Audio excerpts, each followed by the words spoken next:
يدعي هذا النائب أنه قدم المشروع في 17/10، قالها هكذا في مداخلته. نتكلم عن الجالية، يعني بديت بنقاط موضوعية.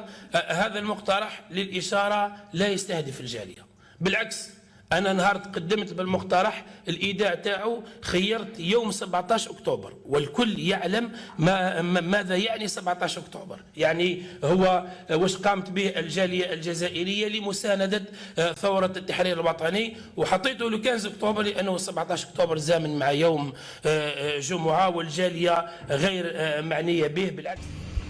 والله إجابة على من يقول أنه مقترح هذا القانون الذي بشرنا به وبادرنا به يقدر يمس بالجالية تاعنا، أنا أقول أنه القانون هذا أصلا اخترت توقيت 15 أكتوبر لأنه 17 أكتوبر كان يوم جمعة وهو يوم عطلة عندنا في الجزائر. اخترت هذا التوقيت بالذات لأنه يتناسب مع ذكرى غالية على قلوبنا قامت فيها الجالية الجزائرية بعمل لا ينساه التاريخ، يعني واستجابت النداء.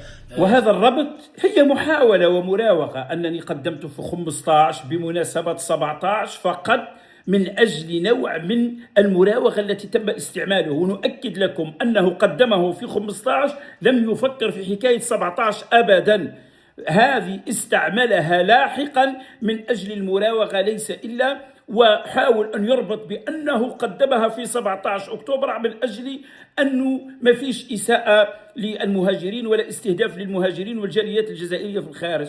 هذا الحجاج وهذا الأمر فقط استعمله لاحقا من أجل المراوغة والكذب، ليس إلا ومن يقول غير هذا فهو كذاب، وهذه هي الحقيقة.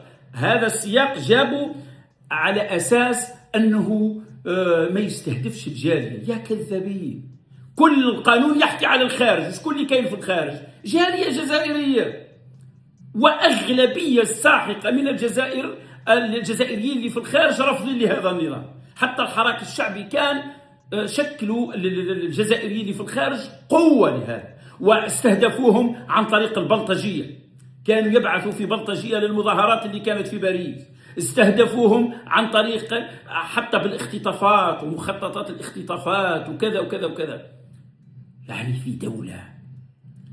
المهم هنا راهو هشام صفر هذا كذاب، وأنا نذكر فيه فقط ونذكر فيه هو فقط لأنه فضح جهاز المخابرات اللي حركه، كما أنه ادعى بأن هذا القانون لا يستهدف أحد.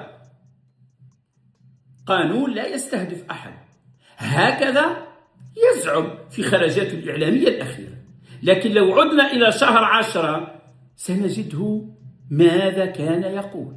اسمعوا.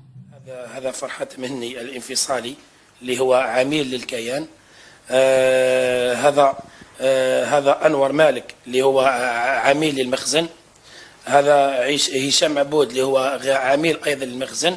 وهذا من الناس يطاولوا على الجزائر ويطاولوا على رموز الدولة على كل شيء، يعني احنا ثاني تكون عندنا جرأة نتكلموا عليه هنا، إلا إذا كان هشام عبود وفرحات مهني وأنور مالك ما همش أحد أحد ما همش هكذا. حاجة أخرى، هو يقول في هذا التقرير اللي جبناه أنه هؤلاء الخونة لازم نتكلموا عليهم، وقال ذلك في تقرير أعدته قناة هابط حناشي وهو يتحدث على قانون سحب الجنسية، وقالها أيضا في مداخلة أخرى. وكذلك يعني أنا متلقي أشخاص يعني والله ما يشرفوني أنهم يشاركوني الجنسية، وكنت ذكرتهم في وسائل الإعلام لأنه هم لا يستحيوا أنهم يتعدوا على الجزائر. أنا ذكرت فرحات مهني الانفصالي، ذكرت هشام عبود، ذكرت أنور مالك عميل المخزن، وذكروا أيضا في مداخلة أخرى من قبل على أساس أن المستهدفين هم الثلاث أشخاص اللي ذكرهم، وأكد بأنه ذكرهم من قبل. لكن عندما تحدثنا عنه آنذاك وكشفنا بهتانه ماذا فعل؟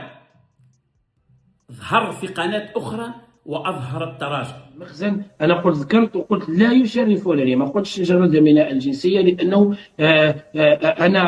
أنا نشوف وأرى أنه الأحكام يعني اللي موجودة ويمكن وقاعدين يتصرفوا خارج الوطن تصرفات تسيء يعني صراحة إلى الجزائر، ويلحقوا الأذى الخطير بالمصالح الأساسية والحيوية للبلاد، إلى أنه ومنذ ذلك الحين لم يذكر الأسماء، قالوا له اسكت ما تزيدش تذكر حتى اسم، لأنه مشروع الاستخبارات هو مشروع الاحتيال على الجزائريين حتى يسكتوا ويصمتوا ولا يتحركون ضد هذا القانون الذي سيكون كارثة على الهوية الجزائرية والانتماء الجزائري.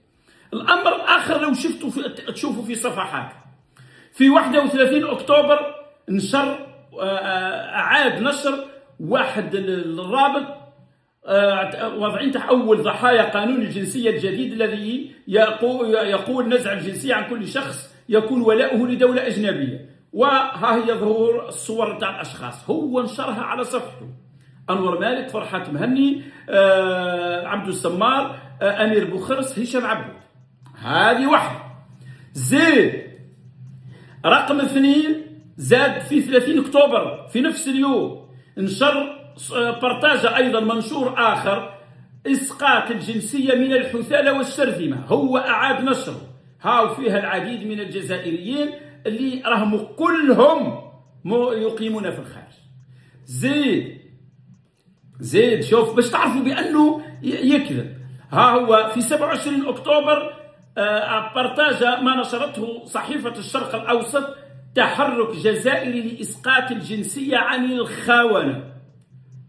يعني راهو يستهدف أشخاص، هو يقول لك لا ما يستهدفش أشخاص، راهو قانون لحماية الأمن القومي ما إلى ذلك. إذن هذه بعض النماذج من صفحته على الفيسبوك، وهو يتباهى بأنه دار قانون يستهدف أشخاص، تحت أحيانا سماهم باسمهم وذكرناهم، وأحيانا يتكلم على أنهم تحت مسمى الخونة واللي يستهدفوا الأمن القومي، وهذه دعاية غير صحيحة.